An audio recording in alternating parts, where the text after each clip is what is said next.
নমস্কার বন্ধুরা, নতুন ব্লগে আপনাদের সবাইকে স্বাগত জানাই। আশা করছি ভালো আছেন সবাই, যে যেখানে আছেন। আমরাও শিলিগুড়ি শহরে খুব ভালো আছি। আবহাওয়া মনোরম, নাতিশীতোষ্ণ আবহাওয়া, যদিও সেটা না হলেই ভালো হতো। গেলকাল আমি একটা বাঁধাকপি সেদ্ধ করে রেখে দিয়েছিলাম, বলেছিলাম যে আমি পরের দিন একটা ব্রেকফাস্ট বানাবো, কিন্তু সেটা আজকে আর বানাইনি। বাঁধাকপি সেদ্ধটাকে খানিকটা নিয়েছিলাম বটে, বেশিটাই নিইনি, খানিকটা নিয়েছিলাম, কিন্তু যেটা ভেবেছিলাম বানাবো সেটা বানাইনি। কারণ আমি ব্রাউন ব্রেড নিয়েছিলাম কিনে কয়েকদিন আগে, সেটা তো এক্সপায়ারিটা কালকেই হয়ে যাবে। তা খাবার ফেলতে বড় খারাপ লাগে, তাই জন্য ওটাকেই আজকে ব্রেকফাস্টে শেষ করে দিয়েছি। তা আমি করে নিয়েছিলাম হচ্ছে ওই বাঁধাকপি দিয়ে আরও কয়েক রকমের সবজি টবজি দিয়ে একটা খুব ভালো অমলেট। তার মধ্যে আর বেসন টেসন দিইনি, কারণ পাউরুটি নিজেও তো কার্বোহাইড্রেট।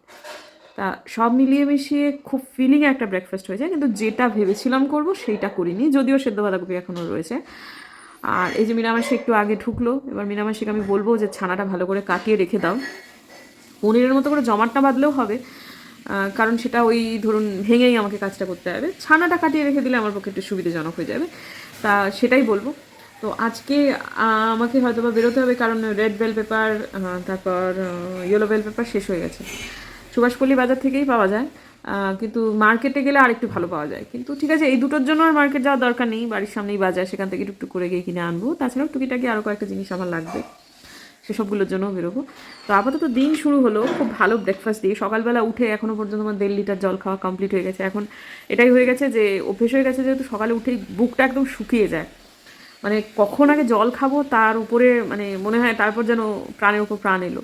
তবে আজকাল আর ঠান্ডা জল একদম খেতে পারছি না। অতটাও গরম মানে শীত নেই, তাও যেন আমি আর ঠান্ডা জল খেতে পারছি না। এখন একটু জলটা ঠান্ডাটা না মেরে খেলে আমার ঠিক হচ্ছে না। তো সব মিলিয়ে মিশিয়ে দিন শুরু হলো। মোটামুটি এখনও পর্যন্ত যেদিকে দিনের গতিক, তাতে করে আমার দিন পজিটিভই যাবে বলে আমার ধারণা। আমি নিজে না খেলে কী হবে দেখেছেন, আমার বাড়ি কিন্তু একদম ফাস্টফুড দিয়ে ভর্তি, ওই যে ওই জায়গাটাতে ভর্তি চকলেট। এগুলো আমার মেয়ের পাশে থাকে, কতটুকু সে খায় সেটা বড় কথা নয়, এগুলো তার যদি পাশে থাকে সে নিজেকে খুব সেফ বোধ করে সম্ভবত। এগুলো একটা সাংঘাতিক অ্যাডিকশান, সাংঘাতিক। মানে সেখান থেকে যে কবে আমার মেয়ে বেরোতে পারবে জানি না, তবে একটা বয়স পর নিশ্চয়ই তার উপলব্ধি আসবে। এখন সামনে উচ্চ মাধ্যমিক, এখন এই জায়গাটাতে এই যে চিন্তাভাবনা, যে প্যাটার্নটা, সেটাকে আমি ভাঙতে চাইছি না। থাকুক এখন কিছুটা এরকমভাবেই, তারপর যখন সময় আসবে তখন নিশ্চয়ই নিশ্চয়ই করবো যা করার। তবে আমার যেভাবে খাওয়া দাওয়া চলছে, আমি যদি এখন জিমটা না জয়েন করি বা ওয়েট ট্রেনিং যদি না শুরু করি এখনই, শুধু কার্ডিও দিয়ে এখন আর হবে না, তাহলে আমার কিন্তু স্কিনটা ঝুলতে শুরু করবে। তো ওয়েট ট্রেনিংয়ের জন্য আমার মনে হচ্ছে আমাকে এবার জিমে যেতেই হবে, বডিটাকে টোন করবার জন্য। দেখি কবে কি করা যায়, কোন জিমে যাব সেটাও একটা চিন্তাভাবনার ব্যাপার আছে আর কি। মানে ট্রেনারকে ভালো হতে হবে। পার্সোনাল ট্রেনার নেবো কিনা সেটা পরের কথা, যে ওই সামগ্রিকভাবে যে ট্রেনার, পার্সোনাল ট্রেনার রোজের রোজ লাগে না সত্যি কথা। এখন আমাদের মোটামুটি একটা বয়সে এসে গেছি, এখন রোজ আমার পাশে কাউকে দাঁড়িয়ে থাকতে হবে এমনটা নয়। তবে ট্রেনার ওই জিমের মধ্যে ঘোরাফেরা করছে, এইরকম একটা জিম আমি চাইছি। দেখি কোথায় সেটা পাওয়া যায়। বাড়ির সামনে যেটা আছে সেটাতেই যাব, নাকি অন্য কোথাও যাব সেটা এখন পরের কথা। কিন্তু একটা জিনিস আমার একটু গন্ডগোল হয়েছে জানেন, যখন আমি খুব মোটা ছিলাম, মানে এখন যেরকম দেখছেন তার থেকে হয়তো আর খানিকটা বেশি, তখন আমি পাগলের মতো না দেখাচ্ছি। কারণ সমস্ত আংটিগুলো কিনেছিলাম, এই আংটিগুলোর তো কোনো রিসেল ভ্যালু নেই। এগুলো নিয়ে এখন আমি কি করি সেটাই ভাবছি। আঙুলে পড়ছি, ঘুরিয়ে ফিরিয়ে খুবসে পড়ছি, যে কদিন পড়া যায় সে কদিন। আমার মানে এই যে যেটাকে বলো, এটাকে কী বলো, অনামিকা, সেখানে কিন্তু রিং ফিঙ্গারকে অনামিকাই বলে তো, হ্যাঁ, সেটাতে কিন্তু আমার এই আংটিগুলো একটু ঢিলা ঢিলা হচ্ছে। একমাত্র দেখুন আমার দুটো আঙুলের মধ্যে আমার এই আঙুলটার তুলনায় একটু পুরুষ্ট, বুঝতে পারছেন তো? এই আঙুলটা পুরুষ্ট, এবং এখানে এই আংটিটা পরে রেখেছি। এখনও পর্যন্ত এই সব আঙুলেই এই আংটিগুলো এখন হচ্ছে, এই আঙুলে কিন্তু হচ্ছে না মানে ওই আর কি খুলে যেতে পারে, সেরকম একটা পসিবিলিটি তৈরি হচ্ছে। তো এই জন্য পাগলের মতো সময়ের কাজ, কি বলবো, মানে আসল উল্টোপাল্টা কাজ করতে নেই। তো ঠিক আছে, আর কি করা যাবে। এগুলোর কোনো রিসেল ভ্যালুও নেই, আর সব থেকে বড়ো কথা, এগুলো আর পড়তেও আমি বেশি দিন পারবো না। দেখি ডান হাতে যতদিন পড়া যায়, যতদিন উসুল করে নেওয়া যায়। এই ধরনের আংটি তো আমার অনেক আছে, অনেকগুলো আছে, প্রায় 7-8টা তো বটেই। কী করবো কে জানে। ফাইনালি পদ্ম গাছ আজকে লাগাচ্ছি আবার, সেই হিউমিক অ্যাসিড, এনপিকে, এটা হচ্ছে খোল, তারপরে ওর বাবারে নিতে পারছি না একসাথে। চলুন দেখাচ্ছি তারপর। পদ্ম গাছের জন্য এটা ভীষণ ভালো, সেটা হচ্ছে সিউইড, হিউমিক অ্যাসিড, এনপিকে, আর একটু খোল দিলে ভালো, না দিলেও হয়, আখিলা হোয়াইট পিওনি। মহাক রাখবো না ভেবেছিলাম, কিন্তু একটা টিউবার রেখে দিলাম, খারাপ লাগছে। ছোট একটা গামলায় দিয়ে দেবো, থাকুক। সবই অভ্যেস মানুষের। এই কালো কফিও এখন বেশ ভালোই লাগছে খেতে। আমি একটু মাসকাবারি বাজারটা করতে যাব, দুপুরবেলায় খাওয়া দাওয়া হয়ে গেল আমার। তো তারপরে একটু গামলাগুলো কিনে আনলে ভালো হতো, কিন্তু গামলা কিনতে যেতে গেলে আমাকে যেতে হবে ফুলেশ্বরী, আর আমি তো যাব আরামবাগে। তো একবারে গামলাটা কিনে নিয়ে এসে তারপরে ওইখানে যাবো নাকি সেটাই ভাবছি।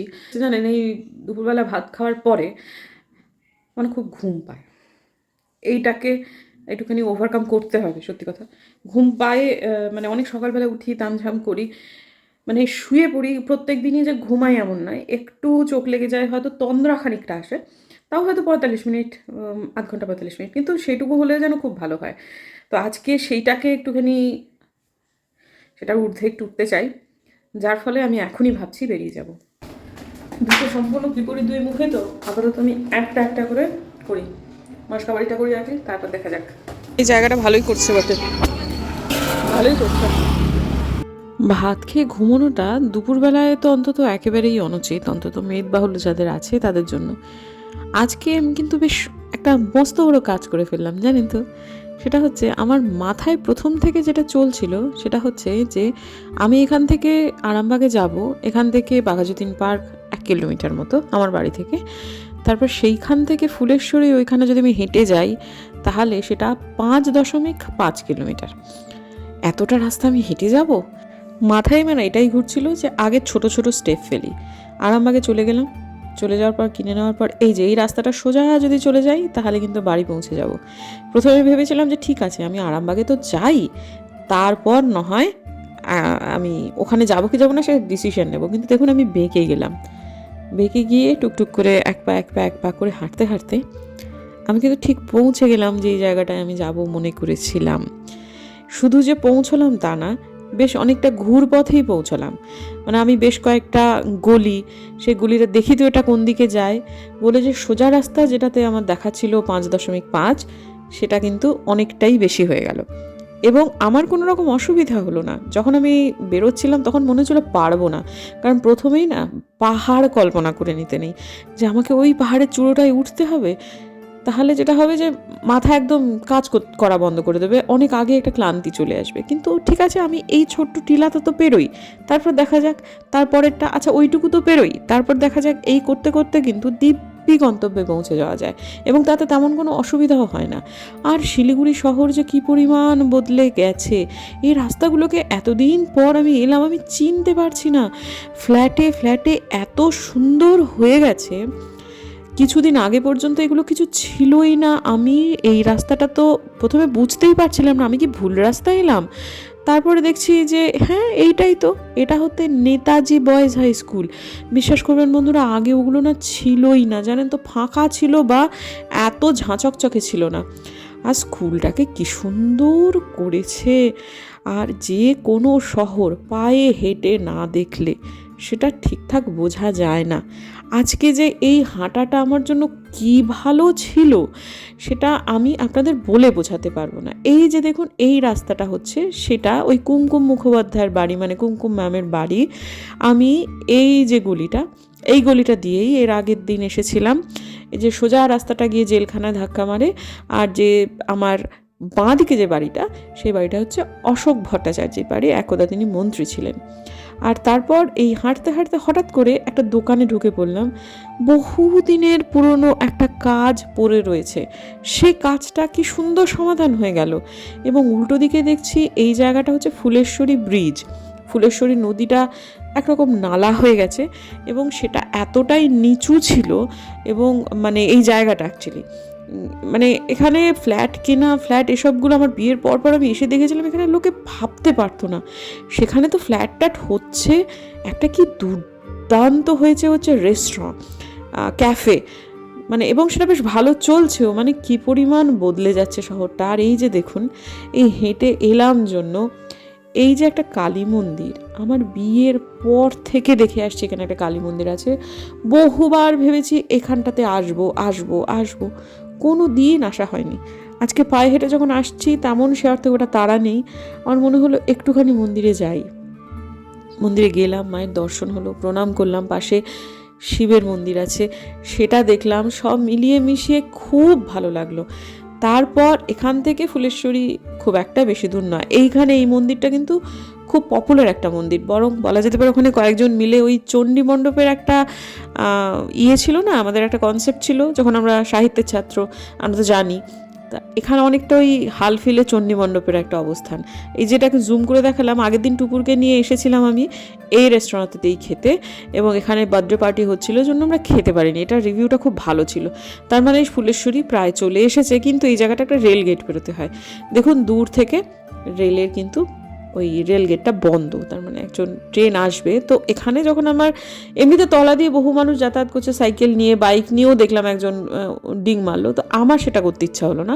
আমার মনে হয় বন্ধ যখন আছে তখন সময়ের সদ্ব্যবহার করি। এই যে সংকটমোচনের ইয়েটা, মন্দিরটা, সেটাও আমি 59 বার দেখেছি, কিন্তু কোনো দিন নামা হয়নি, সব কিছু কোনো কিছু করা হয়নি। কেন হয়নি? কোনো কারণ নেই। আজকে মনে হলো যে না, রেলগেটটা যখন বন্ধই আছে তখন এখানে এলাম। এটা হচ্ছে, আমি একবার বলেছিলাম যে সংকটমোচন রূপ, অর্থাৎ হাতে পাহাড় নিয়ে যে রূপটা, সেটা শিলিগুড়িতে কোথায় আছে একটুখানি জিজ্ঞেস করেছিলাম, তখন আমার এক সাবস্ক্রাইবার বোন কিন্তু এই ইয়েটার সন্ধান দিয়েছে। পরবর্তীকালে অবশ্য আমি দেখেছি শিলিগুড়িতে এরকম মন্দির প্রচুর আছে। তো যাই হোক, তারপর এলাম এখানে, হনুমান চালিসা পাঠ করলাম, তারপর গিয়ে ওই রেলগেট উঠে গেল। তারপর আমি এখানে এলাম, এসে দেখুন এই জায়গাটাতে আজকে সবজি বাজার বসে, কিন্তু সেটা আজকে বসেনি, যার ফলে ওই লাল আর হলুদ ক্যাপসিকামটা কেনা হলো না, আমার মনেও ছিল না, যদি সবজি বাজারে দেখতাম তাহলে হয়তো বা পেতাম। এলাম, এসে যেটা আমি কিনতে এসেছিলাম, দুটো কালো গামলা এবং তার সাথে একটা নীল গামলাও কিনে নিলাম। এবারে আমি খুব একটা পদ্ম বাড়াবো না ঠিক কথা, কিন্তু যে কটা আছে টিউবারগুলো বদলে বদলে হয়তো একটা করে জাত আমাকে 2-3টে গামলায় লাগাতে হবে। তো আমি না ফেরাটা চাইছিলাম না হাঁটতে, কারণ এবার আমার ক্লান্তও লাগছে আর ভালোও লাগছে না, কিন্তু টোটো কি এক অদৃশ্য কারণে পাচ্ছিলাম না। অশোক ভট্টাচার্যের বাড়ি পেরিয়ে বেশ খানিকটা যাওয়ার পর তারপর আমি পেলাম হচ্ছে টোটো, এবং সর্বসাকুল্যে আজকে আমার হাঁটা হয়েছে 8 কিলোমিটারেরও বেশি, এবং এখন আমার একটুখানি কাহিল লাগছে ঠিক কথা, কিন্তু আমার ভীষণ আনন্দও কিন্তু হচ্ছে। কিন্তু এখনও ওই যে আরামবাগের জিনিসপত্রগুলো দিয়ে যায়নি, কিন্তু আমি বাড়িতে ঢুকলাম, কিছুক্ষণের মধ্যেই বিকাশ এসে, ও তো ওখানকার স্টাফ, জিনিসপত্রগুলো দিয়ে গেল। কতদূর স্বাস্থ্যোদ্ধার হলো, কতদূর আমার টাকা বাঁচলো সেটা বড় কথা নয় বন্ধুরা, আজকে বেরিয়ে এসে খুব ভালো লেগেছে। শহরটাকে চিনতে গেলে হয়তো ভয়েস ওভারে বলেছি হেঁটেই চেনা উচিত। কতদিন থেকে ওই হনুমানজির ওই সংকটমোচন যে রূপটা, সেটার কাছে আমি ওই জায়গাটা যেহেতু এনজেপি স্টেশন যেতে হয় দেখেছি, ভেবেছি কোনো একদিন আসবো করতে করতে বছরের পর বছর কেটে গেছে, কোনোদিনও যাওয়া হয়নি। কালী মন্দিরটায় বছরের পর বছর কেটে গেছে, কোনোদিনও যাওয়া হয়নি। তারপরে ওই যে ফার্নিচারের দোকানটা, দাঁড়ান আপনাদের ভালো করে দেখাই, তাহলে ব্যাপারটা একটু বুঝতে পারবেন। এটা না আমার শাশুড়ি মার গিফট ছিল টুপুরকে। হ্যাঁ, এই যে এটা, এই যে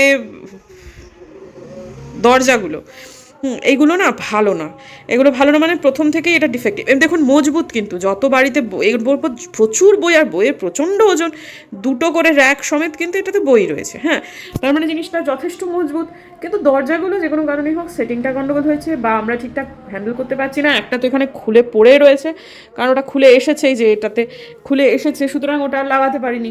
এইটাকে সারাতে হবে। আমি কমের পক্ষে এটা ধরুন 4-5 বছর ধরে এরকম পড়ে আছে তো আছেই। প্রোক্রাস্টিনেশনের সমস্যা আমার বোম্বা দাদার দুজনেরই সাংঘাতিক, পড়ে আছে তো আছেই। আজকে সে জিনিসটা উদ্ধার হলো রাস্তা দিয়ে, কারণ প্রথমত হচ্ছে গিয়ে সেটা তো একটা প্রবলেম আছে, তাছাড়াও আমরা যখনই ওই দিকটা যেতাম, যাওয়া খুব একটা হতো না, আর যখনই যেতাম দোকানটা না বন্ধ থাকতো, আর ও বললো যে বেশ কিছুদিনের দোকান বন্ধ ছিল। আজকে দেখলাম খোলা, আমি জাস্ট কোনো প্ল্যান নেই, আমি ঢুকে পড়লাম। ঢুকে পড়ে আমার ওই একটা কাজের উদ্ধার হলো, বুধবার দিনে ফোন করতে বললো যে আমার মিস্ত্রি আমি পাঠিয়ে দেবো, আপনি বই টইগুলো নামিয়ে রাখবেন। আর বই যখন নামানো হবে, অনেক বই কিন্তু আমি ওখান থেকে পড়া হয় না সেহেতু লাইব্রেরিতে দিয়ে দেবো, সেরকম একটা পরিকল্পনা আমি করেছি। তা সুতরাং বই যখন নামানো হবে তখন অনেক দিনের একটা কাজও সেটা হয়ে যাবে আমার। আর তারপরে আবার মিনি একটা আলমারির কথা বলে এলাম, যেটা আমি আলনার পরিবর্তে ব্যবহার করব। আমি অ্যামাজনে, আমি অনেক জায়গাতে অফলাইনেও দেখেছি, হ্যাঁ, সব থেকে রিজনেবল ওখানে পাচ্ছি, আর ও জিনিসপত্র ভালো রাখে জানেন। কারণ আমার মা যখন ফ্ল্যাটে ছিলেন তখন কিন্তু আমার মা যে আলমারিটা কিনেছিলেন সেটা কিন্তু এখন মা দিনহাটায় নিয়ে গেছেন। দেখবেন মায়ের বেডরুমের পাশে দুটো আলমারি, যেটা ঠাকুরঘর সংলগ্ন, সেটা কিন্তু ওইখান থেকে কেনা। দিব্যি ভালো আছে আলমারিটা, ভালো চলছে। ওরা যেটা হয় যে ওরা বানিয়ে বিভিন্ন দোকানে সাপ্লাই করে, তারপর সেই দোকানগুলো বড় বড় দোকানে, তারপর সে বড় বড় দোকান নিজেদের লেভেল দিয়ে তারপর ওরা কিন্তু সেটা বিক্রি করে। ওদের কাছে গেলে সবসময় আমি কম পাবো। এটা কিন্তু আমি যে আজকে হেঁটে হেঁটে ওইখানে যাবো, আমি তো যাচ্ছিলাম কেবল গামলা কিনতে, আমার আর অন্য কোনো কিছুই ছিল না পরিকল্পনা। সেখানে আমার এতগুলো কাজ আজকে হয়ে গেল শুধুমাত্র পায়ে হাঁটার জন্য। তাছাড়াও দেখতে পেলাম কতগুলো ফ্ল্যাট তৈরি হচ্ছে, ফ্ল্যাট ফর সেল লেখা রয়েছে, কতগুলো টুলেট, ভালো ভালো বাড়ি। এখন কেউ আমাকে জিজ্ঞেস করলে যে ঝিনুকদি তোমাদের ওখানে বাড়ি কোথায় ভাড়া পাওয়া যাবে, হয়তো ভাড়াটা কত সেটা বলতে পারবো না, কিন্তু কোথায় কোথায় যে রোড দিয়ে আমি গেলাম সেখানটা আমি অন্তত দেখতে তো পেলাম। গ্যারেজ অনেকগুলো জায়গায় মানে ইয়ের জন্য রয়েছে, টুলেট রয়েছে, এক জায়গায় দেখলাম গ্যারেজ ফর সেল রয়েছে, এই সমস্তগুলো। তাছাড়া শহর রাস্তা কী হারে বদলাচ্ছে, কী হারে মানে কনস্ট্রাকশন হচ্ছে, মানে এমন চেঞ্জ যে চেনা যাচ্ছে না। তো এগুলো যতক্ষণ না পর্যন্ত পায়ে হেঁটে যেতাম ততক্ষণ পর্যন্ত কোনোভাবে দ্রুতযানে রিক্সায় বলুন, এমনকি বোধহয় সাইকেল নিয়েও এতটা এক্সপ্লোর করা যায় না যতটা পায়ে হেঁটে করা যায়। কতগুলো গলি, আমি না গলিগুলোকে দেখতাম যে এই গলিগুলো দিয়ে কোথায় মেশে দেখবো, তো দেখলাম দুটো গলিতে ঢুকলাম, ঢুকে গিয়ে দেখছি এটা কানা গলি। তারপরে এটা এদিক ওদিক সেদিক করে করে দিব্যি আমি বেশ সুন্দর, মানে ভালো লাগছে আজকে সব মিলিয়ে মিশে, কেমন যেন নিজেকে আবিষ্কার ফিল হচ্ছে। একটা দুর্ঘটনা হয়েছিল, ভেতরে ভেতরে চিন্তা ছিল আমাদের, সেটা যে আমার মায়ের মেডিক্লেমটাই শিলিগুড়ি থেকে করা হয়। এবারে আমার তো এই মাসের তো টাকাগুলো নেওয়ার কথা, তো আমার মায়ের কাছে আমি টাকাটা এবার নিইনি যে মেডিক্লেমে কত টাকা লাগবে বা সেগুলো কিছু। মা বরাবরই বলেন যে তুই আমাকে বলিস, আমি তোকে টাকা পাঠিয়ে দেবো। তো চেক দিয়ে দেয় প্রত্যেকবার। এবারে মানে যে কোনো কারণে চেকটা দেয়নি, ভুলে গেছে বা আমারও চাইতে মনে ছিল না। তো মা ওখানে এক দাদা আছেন, তাকে বলেছিল যে তোমাকে আমি টাকাটা দিয়ে দিচ্ছি, তুমি তাকে পাঠিয়ে দাও। সে দাদা বলছে ঠিক আছে। ও আমার কথা জিজ্ঞেস করছে ওর ফোনপে আছে, হ্যাঁ আছে। তারপরে শনিবার দিনে আমাকে একটা মেসেজ পাঠাচ্ছে যে আমার ফোনে টাকাটা ঢুকে গেছে বলে। তারপর দেখছি আমার ফোনে কিছু টাকা ঢোকেনি। তারপর দেখছি ওর নাম্বার ভুল করেছে, নাম্বার ভুল করে অন্য একজনের কাছে চলে গেছে টাকা, 19,000 টাকা। তা আমি তো বলছি দাদা এটা তো নয়। তা ও একটু করছে, আত্মপক্ষ সমর্থনের চেষ্টা করছে যে তুমি তো আমাকে এই নাম্বারই দিয়েছিলাম। এটা আমার নাম্বারই নয়, এটা বোলপুরের এক ভদ্রলোকের নাম্বার, আমি আপনাকে কেন ওই নাম্বার দিতে যাবো? আর তাছাড়া মায়ের সামনে বসে বসে কথা হচ্ছিল, মাই নাম্বারটা দিলেন। তো তখন যা হোক বলেছেন যে ওই ভদ্রলোকে পরে ফোন করা হয়েছিল, মানে ওই দাদাই করেছিলেন। তো বলেছেন দেখুন আজকে শনিবার, আজকে ওটা আমার অফিসের নাম্বার, আমি সোমবার গিয়ে দেখবো, যদি টাকা ঢুকে থাকে আমি আপনাকে পাঠিয়ে দেবো। তারপর কিছুক্ষণ পর ভদ্রলোক ফোন করে বোধহয় বলেছেন যে হ্যাঁ টাকা একটা ঢুকেছে বটে, শনি রবিবার ছুটি তো, আমি সোমবার গিয়ে পাঠিয়ে দেবো। তো ভদ্রলোক সত্যি সত্যি টাকাটা পাঠিয়ে দিয়েছেন, আবার ওই দাদার ইয়েতেই পাঠিয়ে দিয়েছেন। সেই দাদা আজকে আবার আমাকে টাকাটা পাঠিয়ে দিল। আমি সেটা ওই ভদ্রলোক যিনি মেডিক্লেমটা করে দেন তাকে আজকে টাকাটা পাঠিয়ে দিলাম, মাকে ফোন করে দিলাম।